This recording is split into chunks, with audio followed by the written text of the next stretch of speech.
បាទសួស្តីបងប្អូនទាំងអស់គ្នាបាទសូមស្វាគមន៍មកកាន់ Channel ខ្ញុំបាទ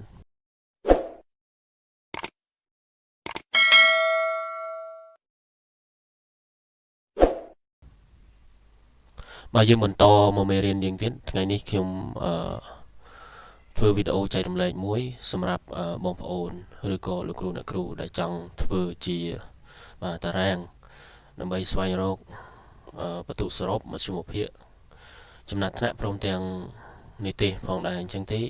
វីដេអូនេះគឺបង្ហាញទាំងស្រុងតែម្ដងបាទទៅកាន់ជាពិសេសលោកគ្រូអ្នកគ្រូដែលចង់រៀបចំនៅទិន្នន័យរបស់សិស្សនីមួយៗអញ្ចឹងទេកុំឲ្យខាត់ពេលយូរយើងបាទមកអនុវត្តនិងសិក្សាទាំងអស់គ្នា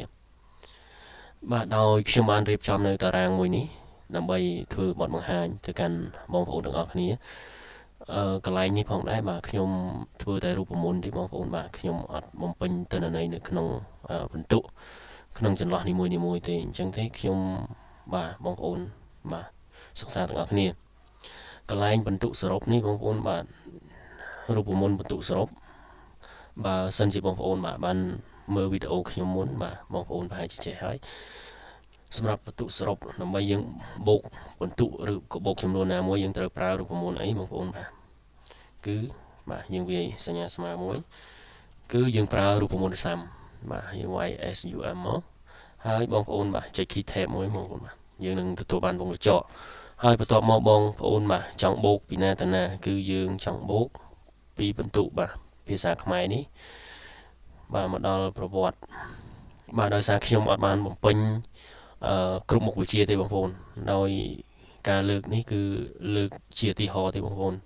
បាទសម្រាប់ធ្វើបទបង្ហាញទៅកាន់បងប្អូនទាំងអស់គ្នាបាទបន្ទាប់ពីយើងបាទអូសវាមកជួរនឹងហើយបាទយើង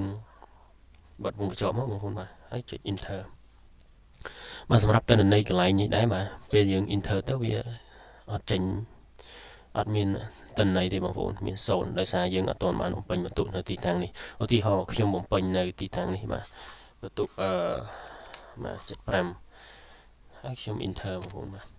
អញ្ចឹងកន្លែងនេះវានឹង load បាទ75ដែរកន្លែងនេះឧទាហរណ៍ខ្ញុំបន្ទុក60បាទហើយខ្ញុំ enter មកបាទអញ្ចឹងវាបូកឲ្យនៅទីតាំងនេះបាទអញ្ចឹង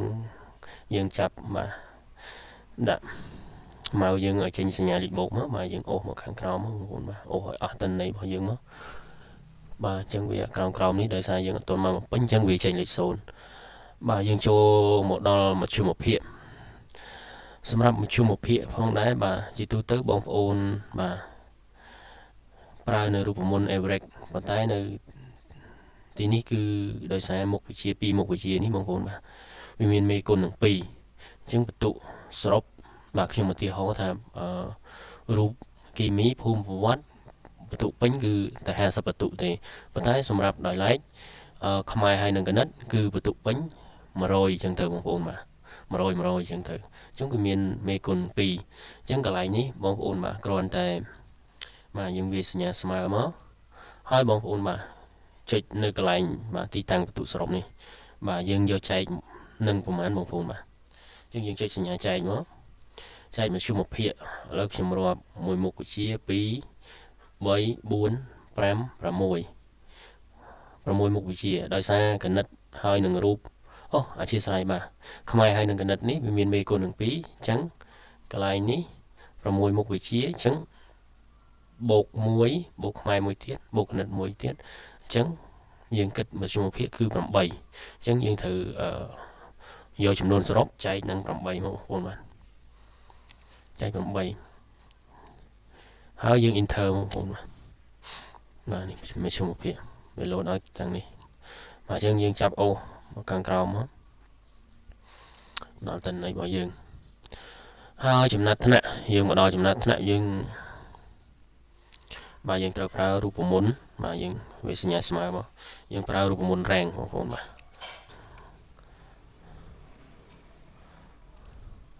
បាទយើងប្រើរូបមន្ត rank ហើយកន្លែងនេះបាទបងប្អូនត្រូវយកនេះកន្លែងមជ្ឈមភាគនេះដើម្បីយកមកនេះកន្លែងនេះដើម្បី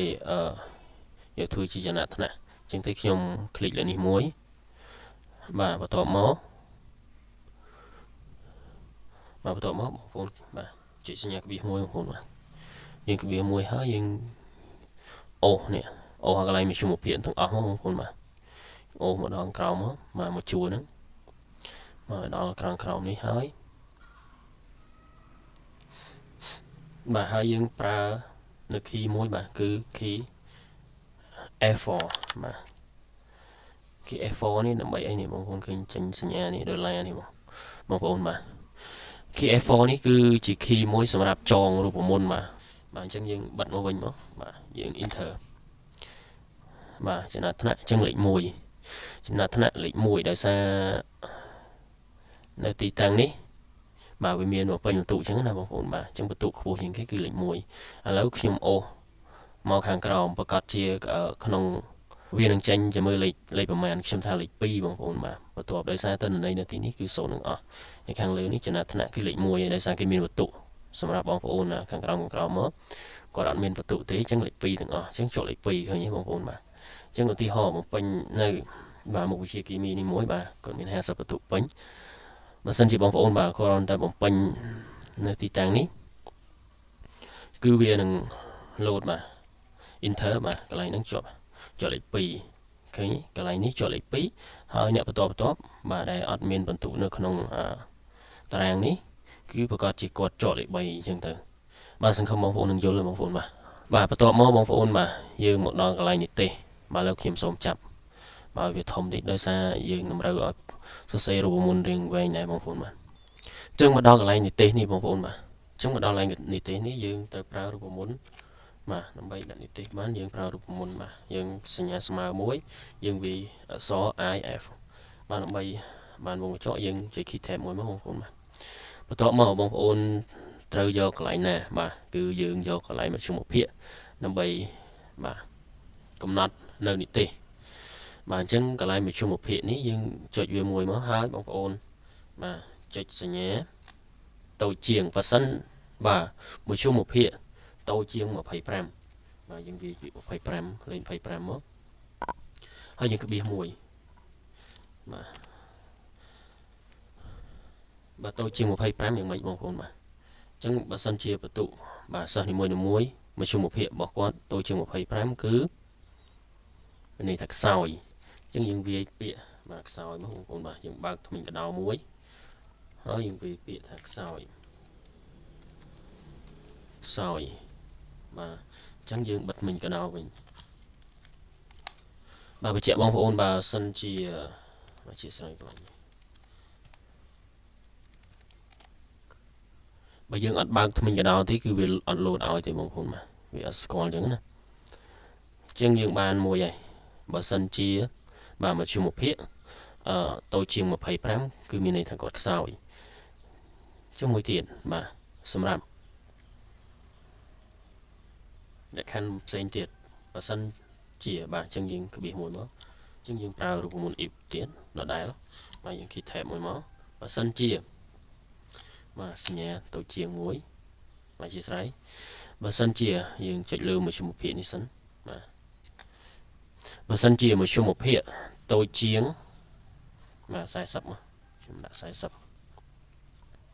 បាទបើសិនជាមជ្ឈមភាគរបស់គាត់តូចជាង40បាទយើងក្បៀសមួយមកហើយយើងបើកធ្មេញកដោអញ្ចឹងបើតូចជាង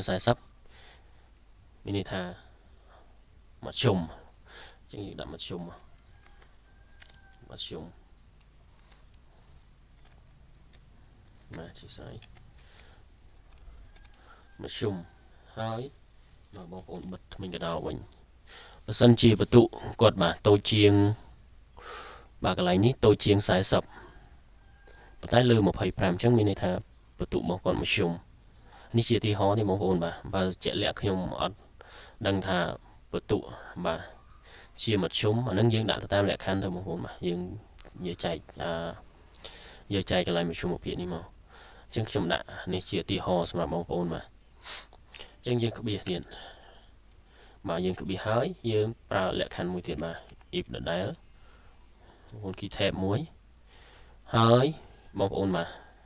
คลิกលើមជ្ឈមភាគដដែលតូចជាងប៉ះសិនបាទមជ្ឈមភាគតូចជាងនេះគេបងប្អូនបាទតូចជាង50អញ្ ចឹងយើងក្បៀសមួយយើងបើកថ្មីកដោមួយចឹងបើសិនជាបន្ទុកគាត់លើ40ប៉ុន្តែតូចជាង50ចឹងមានន័យថាគាត់បន្ទុកល្អចឹងយើងវាយពាក្យល្អមកបងប្អូនបាទល្អបាទចឹងយើងបិទថ្មីកដោវិញបាទសម្រាប់កន្លែងនេះបើសិនជាបងប្អូនបាទបើកវងកញ្ចក់ប៉ុន្មានបងប្អូនត្រូវបិទវងកញ្ចក់ប៉ុណ្ណឹងវិញអញ្ចឹងខ្ញុំរាប់មួយនេះវងកញ្ចក់1 2 3អញ្ចឹងយើងត្រូវបិទវងកញ្ចក់3វិញ1 2 3បាទបន្ទាប់មកបាទយើង enter អញ្ចឹងមានន័យថាខ្សោយដោយសារអីបងប្អូនបាទដោយសារមជ្ឈមភាគរបស់គាត់នេះគឺនៅទាបជាង25ឧទាហរណ៍ខ្ញុំដាក់បន្ទុកឲ្យគាត់ឥឡូវឧទាហរណ៍មួយចុះបន្ទុកគាត់នេះគាត់45បាទបន្ទុកគាត់ទៅល្អបាទគីមីតែ50ទេបាទអញ្ចឹងបន្ទុកពេញគីមីបាទភូមិ45បាទប្រវត្តិ45អញ្ចឹងមានន័យថាបន្ទុកគាត់ល្អណាស់បន្ទុកគាត់ល្អនេះបងប្អូនបាទអញ្ចឹងយើងបាទកណិតនេះរៀងទាបអញ្ចឹងដាក់ឲ្យគាត់ខ្ពស់ដោយសារបន្ទុកពេញ100បងប្អូនបាទអញ្ចឹងដាក់កន្លែងនេះ90ចុះខ្មែរ80បាទជាង enter អញ្ចឹងមានន័យថាកន្លែងនេះមិនដែរបងប្អូនបាទនេះមជ្ឈមភាគនេះគឺខ្សែឲ្យតែខ្សែលើសលក្ខខណ្ឌរបស់យើងមិញបាទនេះបងប្អូនបាទបើសិនជាបងប្អូនคลิกលើនេះមួយវាអត់លោតបងប្អូនអាចមើលនៅទីតាំងនេះក៏បានដែរនៅខាងលើវាបង្ហាញនៅខាងលើឬក៏បងប្អូនបាទคลิก2ដងនៅលើវាក៏បានបាទដើម្បីមើលរូបមន្តរបស់យើងបាទអញ្ចឹងបើបន្ទុកមជ្ឈមភាគរបស់សិស្សបាទលើសពីបាទក្រោម50លើសពី40បាទមានន័យថាបន្ទុកគាត់គឺល្អអញ្ចឹងណាបងប្អូនបាទនេះអញ្ចឹងអានេះវា44នេះអញ្ចឹង40លើសអញ្ចឹងមានន័យថាបន្ទុកគាត់ល្អហើយបាទប៉ុណ្្នឹងបងប្អូនបាទឧទាហរណ៍ខ្ញុំពេញកន្លែងនេះបន្ទុកគាត់50 8 3អញ្ចឹងទៅឧទាហរណ៍នេះបន្ទុកពេញបាទ45ដែរមកគីមីគាត់50ដែរអញ្ចឹងទៅភូមិ50អញ្ចឹងទៅបាទនេះ25អញ្ចឹងទៅប្រវត្តិបាទអញ្ចឹង enter មកចឹងកន្លែងនេះអត់លោតវាដោយសារខ្ញុំអត់ទាន់បានអូសវាបាទយើងចាប់អូសមកបាទយើងអូសមកបាទចឹងកន្លែងនេះដោយសារគាត់បន្ទុកគាត់មជ្ឈមភាគរបស់គាត់គឺលើសពី25ប៉ុន្តែក្រោម40អញ្ចឹងកន្លែងនីតិនេះគឺបាទនេះបងប្អូនបាទខ្ញុំទាញឲ្យរួមតូចវិញសិនបាទគឺមជ្ឈមបើបងប្អូនក្រោយទៀតបាទគឺបំពេញតាមនឹងមកហើយវាលោតខ្សោយមជ្ឈមអញ្ចឹងណាបងប្អូនបាទមានជាប់មានធ្លាក់អញ្ចឹងទៅតាមនីតិបាទអញ្ចឹងវីដេអូនេះបាទមានតែប៉ុណ្្នឹងទេបងប្អូនបាទសម្រាប់បង្ហាញទៅកាន់បងប្អូននៅថ្ងៃនេះអញ្ចឹងនៅវីដេអូបន្ទាប់ខ្ញុំនឹងបង្ហាញបាទអំពីចំនួនសរុបខ្សោយមធ្យមបាទសិស្សស្រីសិស្សប្រុសអញ្ចឹងទៅ